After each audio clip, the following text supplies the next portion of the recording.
finding someone to do your hair should not be this hard. For like, this is the third day? No, since Saturday. I have been looking for someone to sew in my hair, and I've narrowed it down to 3 people based off of recommendations, and one I actually went to, but for something else.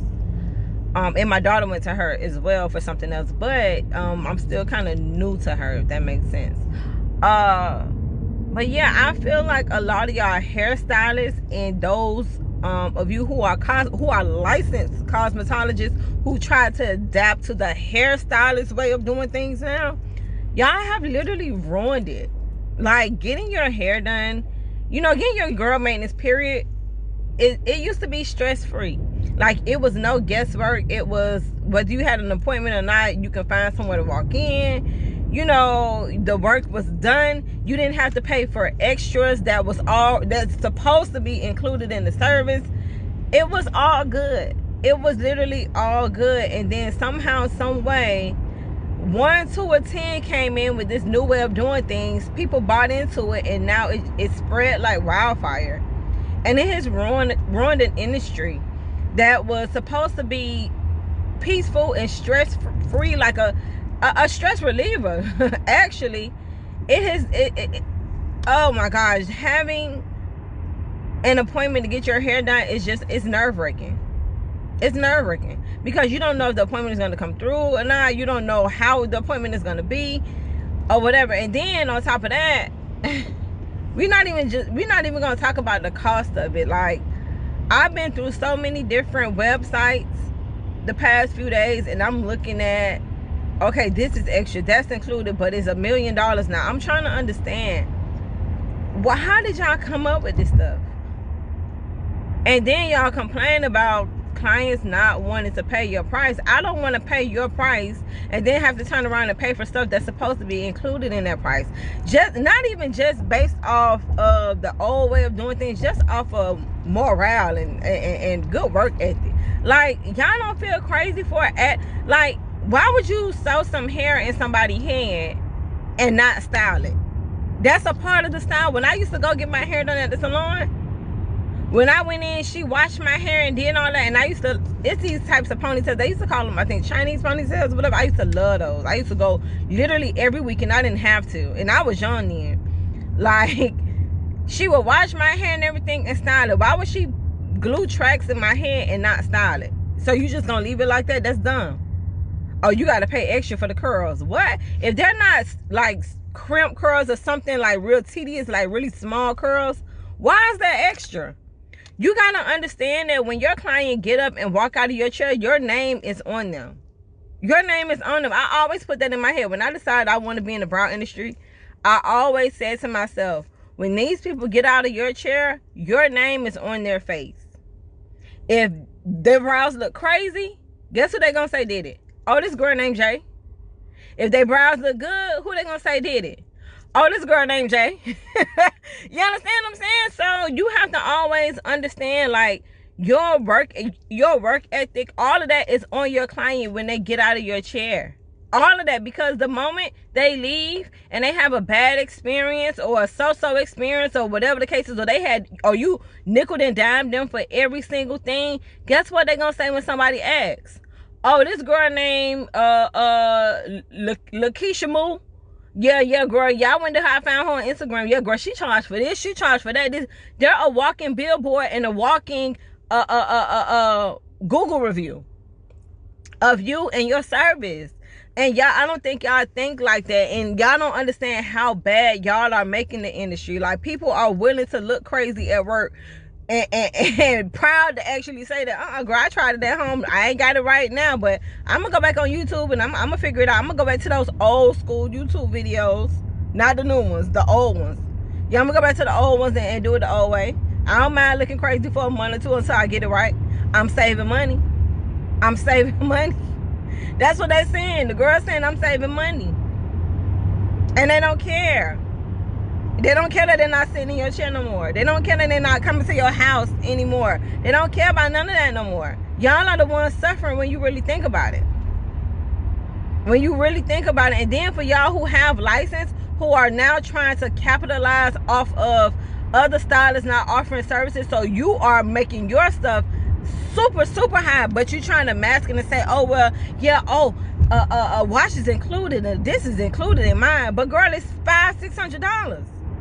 What? Not what? Girl, by the time I break all that, what? Girl, you ain't no better. You just you're capitalizing off of what other stylists aren't doing. And because a lot of consumers, they don't really pay attention to that. I guess because I have my own business and stuff like that, I look at stuff like that. Maybe I break it down too much, but I look at stuff like that. But because the average consumer is not gonna really look into that and pay attention to that, y'all are able to get over it as well. That ain't right. And y'all wonder why y'all go through slow periods. You don't hear the Dominican people saying they go through slow periods. They probably do, but you don't hear it. You don't hear them other high price salons or whatever salons saying they go through a slow period. you don't do that.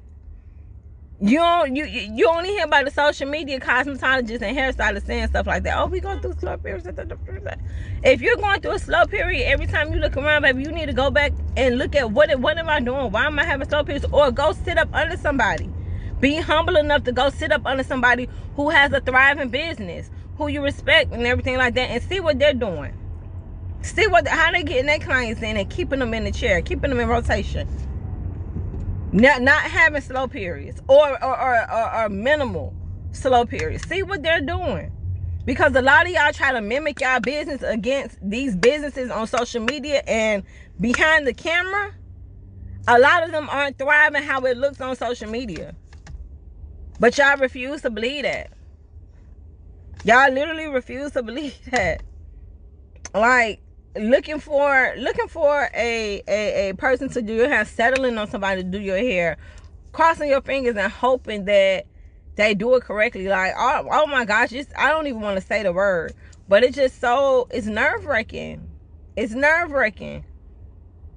And recently, like, I've been done wrong by a couple stylists recently.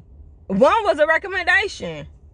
And this person who recommended them always looked nice. She recommended two people, one of which, who I'm looking at now, recommended this person, just then the third went and was like, baby, never again. I told y'all that Bob, yeah, never. I blocked her on Instagram, so she didn't even come across my feed or nothing. I ain't made no mistakes and rebook again because I done forgot who she was, and I blocked her. Don't even worry about it, baby. But man, listen, y'all don't understand that a lot of y'all professionals, y'all are making your own industry bad because of your practices. Go back. Go back. Take it back old school. And then y'all talk about, prices and all this don't went up, this and the third. We all know prices and things went up, but what you don't understand is your consumers don't have a problem with paying more money, because people pay for what they want. Even when they don't got it, they pay for what they want. But it's the quality in what you give them. You can't expect them people to pay more money and y'all have behind the services, or don't give them services, or nickel and dime them every time you look around. They paying for stuff that's supposed to be included. You come in with an attitude. Your customer service sucks. You keep rescheduling. You working on somebody else's head while on their appointment time. Like, y'all have to go back and look at all of that. It ain't just, you high. Yeah, you high, and it ain't worth the money.